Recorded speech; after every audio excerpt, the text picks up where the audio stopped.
Colossenses capítulo 3. Colossenses capítulo 3. Colossenses 3, vamos ler a partir do versículo 12 até o 17, tá bom? Diz assim então a palavra do Senhor. Revesti-vos, pois, como eleitos de Deus, santos e amados, de terno afetos de misericórdia, de bondade, de humildade, de mansidão, de longanimidade. Suportai-vos uns aos outros, perdoai-vos mutuamente, caso alguém tenha motivo de queixa contra outrem. Assim como o Senhor vos perdoou, assim também perdoai vós. Acima de tudo isto, porém, esteja o amor, que é o vínculo da perfeição. Seja a paz de Cristo o árbitro em vosso coração, a qual também fostes chamados em um só corpo, e sede agradecidos. Habite ricamente em vós a palavra de Cristo, instruí-vos e aconselhai-vos mutuamente em toda a sabedoria, louvando a Deus com salmos e hinos e cânticos espirituais, com gratidão em vosso coração. E tudo o que fizerdes, seja em palavra, seja em ação, fazei em nome do Senhor Jesus, dando por ele graças a Deus e Pai. Meus irmãos, durante esse mês de maio, nós temos apresentado o segundo fundamento da nossa igreja, que é que amemos os irmãos. Nós temos mostrado aos irmãos a ênfase, a importância, o valor que as Escrituras dão ao amor. Se você ainda não está convencido, deixa eu citar para você pelo menos mais 3 passagens a partir do versículo 14 desse texto que nós acabamos de ler, quando o apóstolo Paulo diz assim: acima de tudo isto, porém, esteja o amor. Quando Jesus Cristo foi desafiado a sintetizar toda a Escritura, todo o Antigo Testamento, Jesus disse assim: os 2 principais mandamentos são estes. O primeiro é: amarás ao Senhor teu Deus de todo o teu coração, de toda a tua alma, de todo o teu entendimento e de todas as tuas forças. Esse é o primeiro e grande mandamento. O segundo, semelhante a este, é: amarás ao teu próximo como a ti mesmo. 1 Coríntios 13 diz assim: agora resta a fé, esperança e o amor. O maior destes é o amor. Todos devem ter entendido o amor, o valor do amor. Eu espero também que você já tenha compreendido que todos nós devemos entender que esse amor que as Escrituras falam não é meramente um sentimento, uma emoção, mas sim atitudes e decisões que tomamos no nosso dia a dia para com o nosso semelhante, para com os nossos irmãos, de coisas que podemos fazer para demonstrar por eles e para eles o nosso amor. Mas talvez aqui a gente se pergunte, de uma maneira bem objetiva: será que de fato eu estou andando em amor? Será que de fato eu tenho obedecido esse mandamento? Como eu posso saber, pastor, se eu estou andando em amor?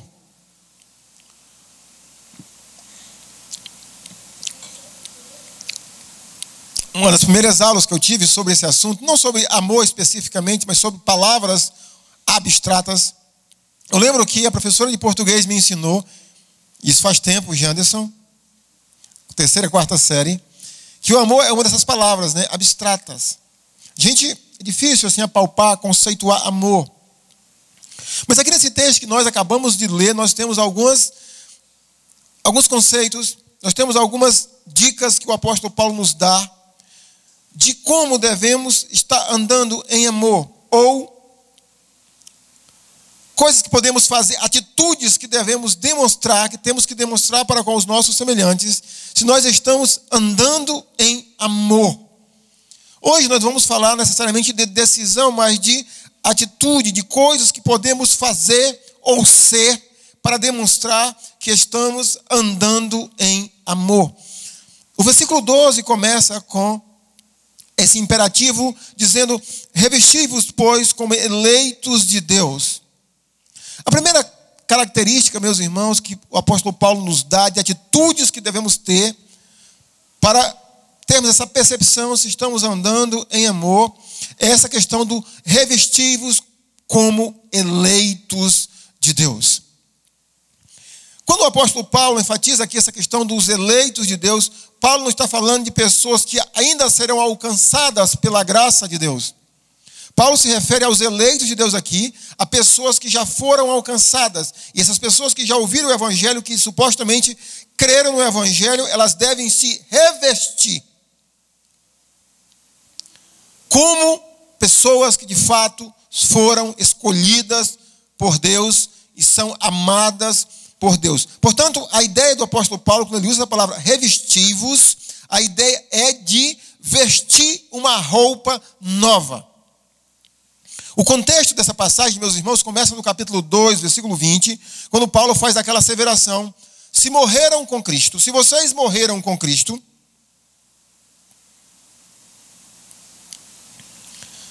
vocês precisam também andar como Cristo andou.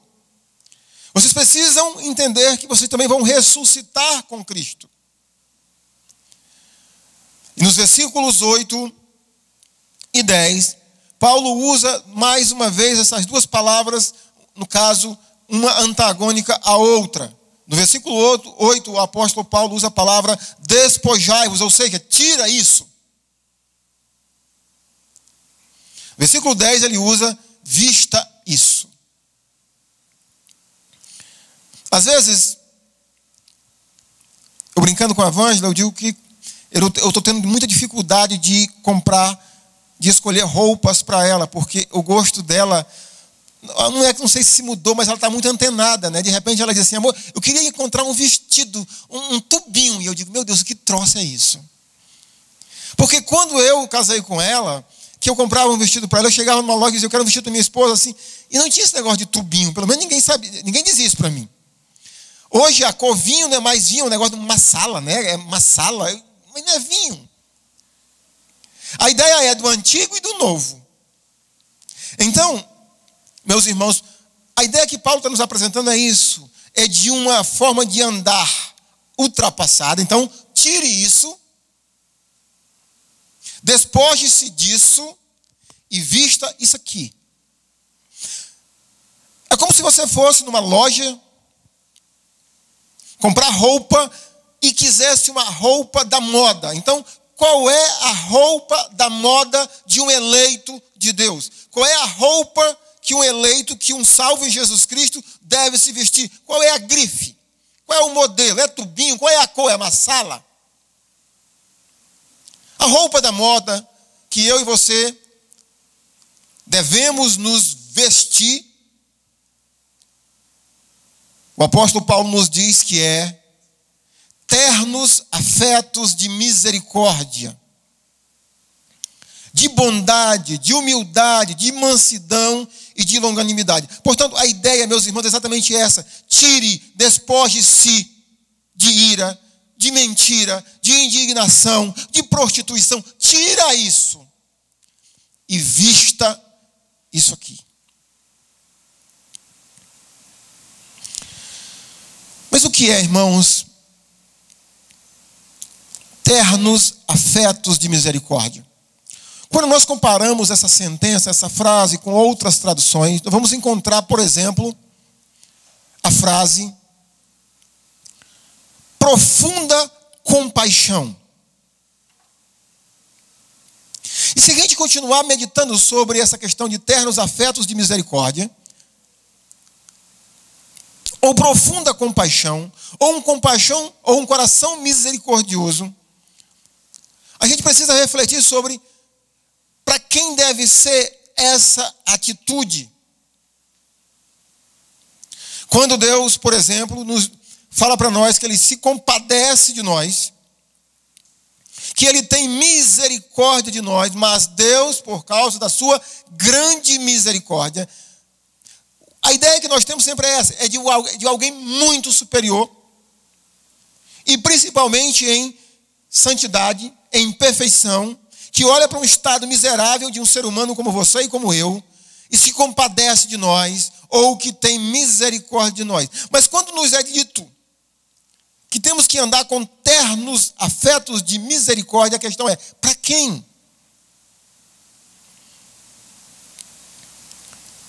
creio, irmãos, que também deve ser a mesma lógica para pessoas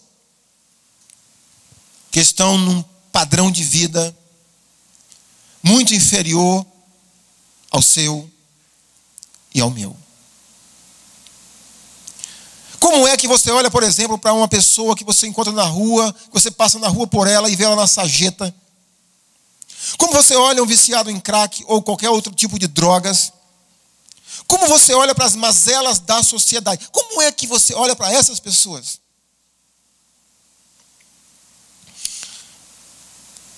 Lá na minha rua, inclusive vou trocar o nome daquela rua, é Rua Fluminense, eu vou colocar outro nome.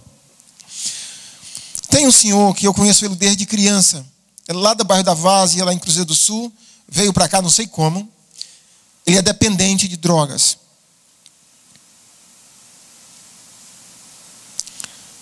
Aquele rapaz, senhor, já me fez chorar várias vezes. Olho para o estado dele. Sofrendo.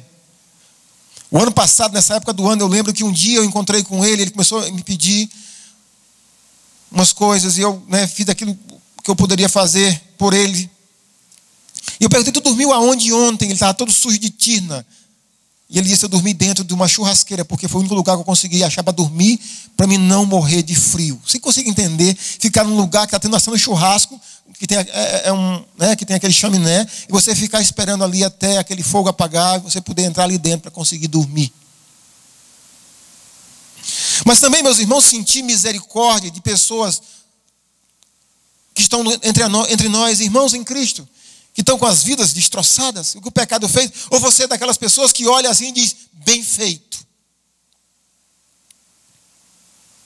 Eu lembro uma vez que um pastor de uma congregação lá da nossa igreja de Cruzeiro, ele caiu no pecado de adultério. E uma irmã chegou para mim e disse assim, pastor, mas vocês têm que fazer ele pagar. E eu olhei para ela e digo, irmã, no dia que a senhora compreender que no dia que alguém cair em pecado, sobretudo se for um filho de Deus, ninguém precisa fazer ele pagar nada. Ele vai sentir. Ele está sentindo profundamente. Mas o ponto aqui, meus irmãos, é que o eleito de Deus, o salvo em Jesus Cristo, ele precisa andar com ternos afetos de misericórdia, de bondade, ser uma pessoa bondosa. Embora que às vezes a nossa bondade as pessoas possam confundir com ser bobo ou ser besta, mas não é a mesma coisa. Ser bom.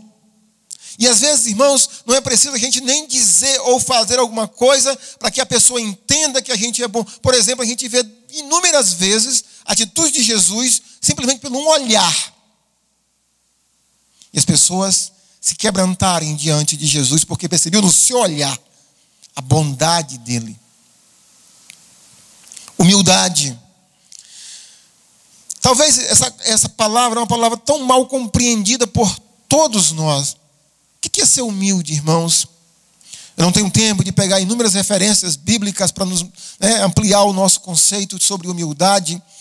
Mas eu queria lhes dizer, irmãos, que humildade nada mais é do que a gente considerar os outros superiores a nós mesmos. E a gente olhar para o nosso irmão, para a nossa irmã, e sempre colocá-lo em primeiro lugar. Você é superior a mim. É assim que o eleito de Deus deve andar. É ser manso. A mansidão é outro conceito mal compreendido, né? Uma vez eu li um conceito incrível, irmãos, que eu achei sobre mansidão. No Sermão da Montanha, capítulo 5, versículo 4, quando Jesus Cristo diz assim, bem-aventurados os mansos, porque herdarão o reino dos céus. E o comentarista comparou disse que aquela palavra manso, na época de Jesus, ela era usada por pessoas que domavam animais selvagens, como cavalo ou um boi para carregar carga. Se pega um animal selvagem como um cavalo, no caso, para domá-lo, aquele animal no início ele é quase que indomável.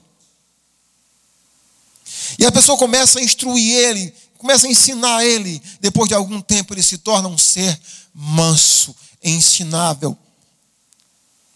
Alguém manso ou que tem mansidão tem muito a ver com alguém que é submisso àquilo que a palavra de Deus lhes diz. Ele é submisso à palavra de Deus. Paciente ou longânimo. Mas quando nós olhamos, irmãos, o versículo 12, essa maneira pela qual nós temos que nos vestir, ou que temos que ser para podermos demonstrar amor, observe que todas essas características, com exceção da misericórdia, o próprio apóstolo Paulo classifica em Gálatas 5 como fruto do Espírito. A bondade, a humildade, a mansidão e o domínio próprio. E eu e você temos que entender que é assim que você precisa se vestir. É essa roupa que você, meu irmão, que eu precisamos vestir. É assim que o eleito de Deus deve andar, com essas características no seu coração, para poder então andar em amor. O segundo imperativo está no versículo 13, quando o apóstolo Paulo diz assim: suportai-vos uns aos outros. É outra palavra tão mal compreendida. Vamos imaginar que eu não vou com a cara do Isaú. E vamos imaginar que o Isaú não vá com a minha cara. Aí um de nós, ou talvez nós dois, digamos assim: eu o suporto e ele me suporta. Isso é suportai-vos uns aos outros. Mas não é isso. Essa palavra suportar nada mais significa do que dar suporte para alguém. Em outras palavras, é a gente estar sempre disposto em ajudar alguém que está precisando da nossa ajuda. Só que, mais um detalhe além do suportai-vos, é que às vezes nós sempre imaginamos que a gente que tem sempre que suportar ou dar suporte a uma outra pessoa. Mas Paulo enfatiza que esse suportai-vos é uns aos outros. Da mesma maneira que eu preciso lhe dar suporte, você precisa me dar suporte. O terceiro imperativo, irmãos, é perdoai-vos mutuamente. Às vezes, irmãos, é tão triste a gente observar que no meio de nós tem pessoas que nunca reconhecem que pecaram contra o seu irmão. Ou que nunca pedem perdão por nada. Aqui o apóstolo Paulo mais uma vez nos diz assim: perdoai-vos mutuamente. Irmãos, a vida de igreja é bem semelhante a um Big Brother, no sentido de que os relacionamentos se tornam muito intensos. E mais cedo ou mais tarde, irmãos, vai haver arranhões, vai haver ajustes nos relacionamentos. E esses ajustes a gente precisa entender que são ajustes, não algo para nos distanciar uns dos outros. Por isso que Paulo diz assim: perdoai-vos mutuamente, ou seja, no nosso caminhar juntos, meus irmãos, vocês vão precisar me perdoar, eu vou precisar perdoar vocês, e vocês precisam perdoar uns aos outros. É algo mútuo também, não é só de uma parte, é uma via de mão dupla. Um outro, irmãos, detalhe que eu quero acrescentar nessa questão do terceiro imperativo, perdoai-vos mutuamente, é como devemos perdoar. No final do versículo 13, o apóstolo diz assim: assim como o Senhor vos perdoou, assim também perdoai-vos.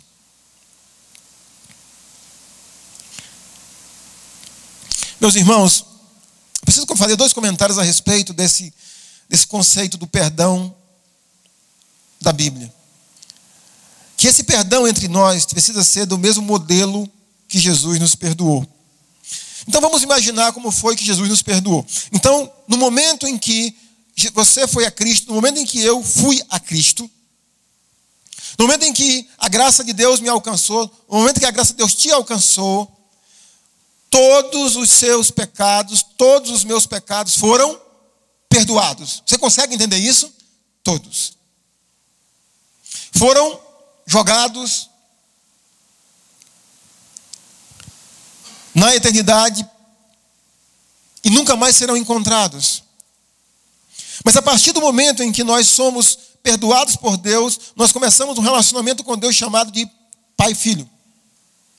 E nesse relacionamento de pai e filho, nós ainda somos instruídos pelo próprio Jesus que nós precisamos pedir perdão pelos nossos pecados. Não para a salvação, mas para a nossa comunhão e intimidade com o nosso Deus.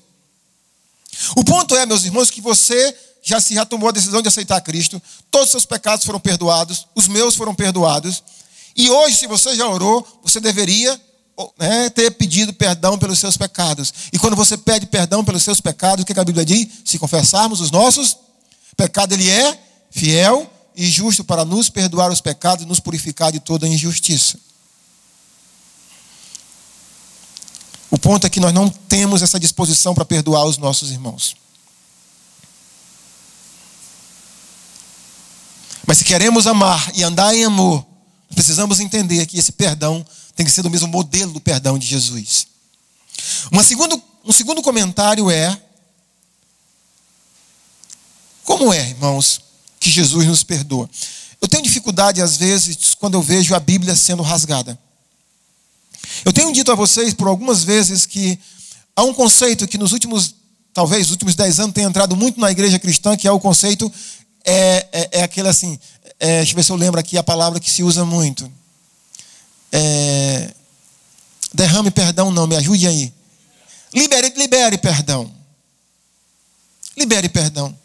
Eu acho que se as pessoas chegassem para Deus, elas iam dar um conselho para Deus, elas iriam botar Deus assim, não é? Não, você precisa ouvir Deus. Deus, o Senhor precisa liberar perdão, Deus. Mas se o perdão de Deus fosse como essas pessoas nos ensinam, liberar perdão, quantas pessoas iriam para a perdição eterna, irmãos? Quantos? Quantos? Quantos? Nenhum. Por quê? Porque Deus iria perdoar todos. Mas é assim? Como é que Deus nos perdoa? Qual é a maneira pela qual Deus nos perdoa? Tanto no momento da nossa conversão, como no nosso dia a dia do caminhar com Cristo. Quando eu admito os meus pecados, reconheço, me arrependo e chego a quem eu ofendi e peço perdão. Quando eu faço isso, eu sou perdoado. Essa é a mesma base, meu irmão, para nós perdoarmos uns aos outros. Quem ofende precisa entender, admitir, confessar para poder receber perdão. O quarto imperativo, irmãos, e tudo isso, antes que eu me esqueça, tudo isso só é possível, irmãos, se a gente colocar o amor acima de todas as coisas. No versículo 14, o apóstolo Paulo diz assim: acima de tudo isso, porém, esteja o amor, que é o vínculo da perfeição. O quarto imperativo é, versículo 15, seja a paz de Cristo o árbitro em vosso coração. O ponto aqui, irmãos, se eu ou você, se eu busco andar com a paz de Cristo. O que é isso, irmãos? O que é a paz de Cristo? A paz de Cristo, eu creio, irmãos, que tem muito a ver com a nossa consciência, mas essa consciência renovada, transformada. A paz de Cristo eu gosto de ilustrar da seguinte maneira: é quando você, numa situação, seja ela difícil ou não tão difícil, é quando você faz tudo aquilo que você deveria fazer, e quando a pessoa a quem você está destinando atitudes de amor, e a pessoa não responde como você gostaria, ou como a palavra de Deus gostaria que ela respondesse, você tem a consciência tranquila de que você fez a sua parte.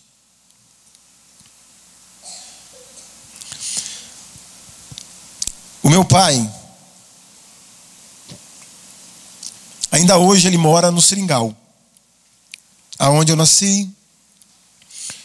E os irmãos dele, ninguém gostaria mais que ele morasse lá. Nós também, os filhos também não. E por algum tempo, os meus tios tentaram me persuadir que o meu pai tinha uma família, por causa da mulher com quem ele organizou uma família depois da morte da minha mãe, muito complicada. Ela era alcoólatra, inclusive, eu acho que o ano passado ela faleceu bêbada. E morava lá no Seringal. E os irmãos não queriam mais, eles queriam me forçar o meu pai a vir embora. Eu dizia, eu não vou fazer isso. E eles diziam, mas não adianta a gente ajudar o seu pai, porque essa situação... E eu um dia decidi no meu coração, eu vou fazer pelo meu pai tudo aquilo que eu posso fazer nesse aspecto financeiro. Porque no dia que Deus levar o meu pai, eu vou chorar de saudade, não de remorso. Eu vou fazer por ele tudo aquilo que eu puder fazer. Se a ajuda que eu der para ele, se ele tocar fogo, se ele fizer, né, assim, o papelinho do cigarro, que ele não fuma, mas se ele fizer e queimar, problema dele. Eu vou fazer a minha parte. A paz de Cristo tem muito a ver com isso, irmãos.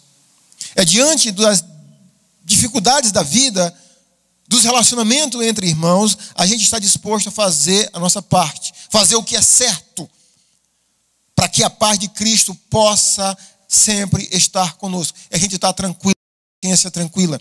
Aqui o apóstolo Paulo nos dá 2 detalhes que talvez tenha muito a ver com a paz de Cristo. A primeira são atitudes que nos levam à unidade da igreja. No versículo 15, a parte final diz assim: também fostes chamados em um só corpo. Quando nós agimos, irmãos, sempre olhando a unidade da igreja, não querendo trazer nenhum problema que possa causar divergência, dividir a igreja. E segundo, quando eu tenho um coração agradecido. O quinto imperativo: habite ricamente em vós a palavra de Cristo. Aqui novamente é um mandamento, mas talvez esse mandamento não seja tão fácil da gente saber. Como é que eu posso saber, pastor, se eu estou cheio? Porque essa questão habite tem a ver com moradia. Tem a ver com alguém que está dentro da gente. E aqui, irmãos, o apóstolo nos dá esse imperativo: habite.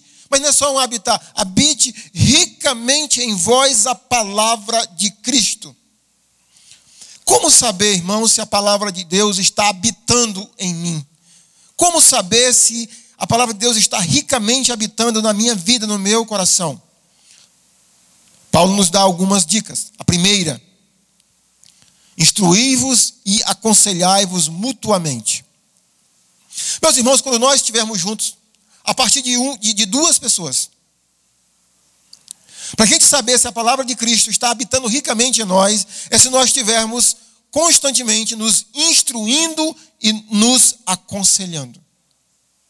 Mas mais uma vez, observe que da mesma maneira que o perdão é mútuo, que o suportar é mútuo, o instruir também e o aconselhar é mútuo. Quando senta irmãos em Cristo, nós temos que ter esse entendimento. E se nós estivermos cheios da palavra de Cristo, nós estaremos, irmãos, constantemente nos instruindo e nos aconselhando diretamente uns aos outros.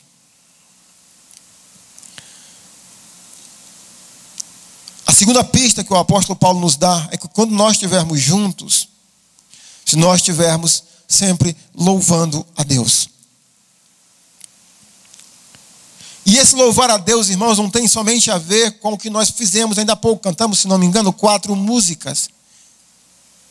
Esse louvar a Deus tem muito a ver também, meus irmãos, com as palavras que saem da nossa boca. O que fazemos, o que falamos, se nós estamos demonstrando louvor a Deus na nossa vida. Também Paulo nos diz, quando estivermos juntos, se estivermos sempre com salmos. Sim, salmos. Hinos e cânticos espirituais. Quando nós estivermos juntos, irmãos, estivermos cantando músicas que exaltam a Deus, que louvam a Deus, ou se nós estivermos cantando na boquinha da garrafa. Você vai saber. Qual o estilo musical que você está com o coração cheio? Inclusive, eu lembro, eu não sei nem se isso é cientificamente provado, se é verdadeiro, logo que eu me converti, eu não sei se alguns dos irmãos aqui viram esse material. 96, 97 mais ou menos, apareceu alguém falando sobre o problema das músicas seculares, e boa parte delas, músicas de cantores que nem Roberto Carlos, Xuxa e músicas internacionais, nacionais. E quando eu ouvi aquele irmão falando aquilo, eu passei um bom tempo, eu fiquei com medo de ouvir música. Eu acho que eu passei tanto tempo sem ouvir música assim secular, que eu lembro que Daniel e o Lucas já eram nascidos, e eu fui passando numa loja que vende CD.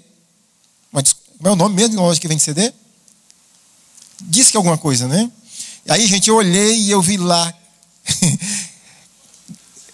Mas foi lá do Donato Costa, Marinhos, lá em Cruzeiro. E aí eu olhei lá e vi, gente, Queen Collection 2. Eu digo, não, eu me tremi todinho. Aí eu fui lá e comprei a coleção do Queen. Quando eu cheguei em casa, eu digo, amor, eu tenho um pecado a confessar. Comprei a coleção do Queen. Né? Mas então, eu fiquei, inclusive, a gente, jovens, adultos, né, a gente precisa ter critérios no estilo musical das músicas que a gente ouve. Tipo, amanhã eu estou levando os meninos para o colégio, e quando eu penso que não, lá vem uma música sertaneja. Nada contra o sertanejo. Mas é música que fala somente de amor erótico. Eu tiro na mesma hora. É na cama, e eu não sei o quê, e eu bato, e eu não sei o quê. Isso não traz edificação. Não são músicas, letras que louvam a Deus. Irmãos, inclusive, vou te falar uma coisa aqui, eu espero que você não se escandalize. Acho que 2009 para 2010, não sei exatamente que ano, o Teatro de Cruzeiro do Sul foi reinaugurado. Para você ter a questão de estilo musical, que nem sempre o sagrado é, de fato, algo proveitoso. Zé Geraldo, talvez muitos aqui não saibam quem é, foi fazer a reinauguração do teatro. O governo do estado levou ele para fazer a reinauguração do teatro. Zé Geraldo é aquele que canta. Está vendo aquele edifício, moço? E aí eu consegui ir para o show do Zé Geraldo. Era o dia do aniversário da Vângela, o governo do estado soube e me deu um convite. Brincadeira. Mas eu consegui um convite e fui, eu e a Vângela, assistir o show do Zé Geraldo.